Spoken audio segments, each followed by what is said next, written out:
ജൈവഭൂമി കർഷകരുടെ കട, അതാണ് അതിൻ്റെ പേര്. ഇത് പയ്യന്നൂർ പോലീസ് സ്റ്റേഷൻ്റെ പുറകിൽ തന്നെയാണ് ഈ ഷോപ്പുള്ളത്. നമ്മൾ കെമിക്കലില്ലാത്ത പച്ചക്കറികളും ഫ്രൂട്ട്സുകളും അതേപോലെ ധാന്യങ്ങളുമാണ്. ഇത് നമ്മുടെ പയ്യന്നൂർ പോലീസ് സ്റ്റേഷൻ്റെ പുറകിൽ തന്നെ റേഷൻ കടയോട് ചേർന്നിരിക്കുന്നിടത്താണ് ഈ ഷോപ്പുള്ളത്. തേനുണ്ട്, നെയ്യുണ്ട്, അങ്ങനെ എല്ലാ ഐറ്റംസും ഇവിടെയുണ്ട്. ധാന്യങ്ങളെല്ലാം ഇവിടെയുണ്ട്. ഞങ്ങളെല്ലാം സാധനങ്ങൾ വാങ്ങുന്നത് ഇവിടെ നിന്നാണ്.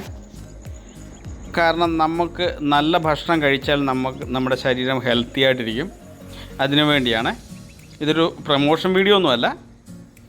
ഞാൻ അവിടെ പോയി സാധനങ്ങൾ വാങ്ങുന്നത് കൊണ്ട് നല്ലൊരു സാധനങ്ങൾ കിട്ടുന്ന ഒരു ഷോപ്പ് ഞാൻ പരിചയപ്പെടുത്തിയെന്ന് മാത്രമേ ഉള്ളൂ. അതേപോലെ തന്നെ പഞ്ചസാരയുണ്ട്, കൽക്കണ്ടമുണ്ട്, ശർക്കരയുണ്ട്, പല ഐറ്റംസ്. ചെറുതേനൊക്കെ അടിപൊളിയാണ്.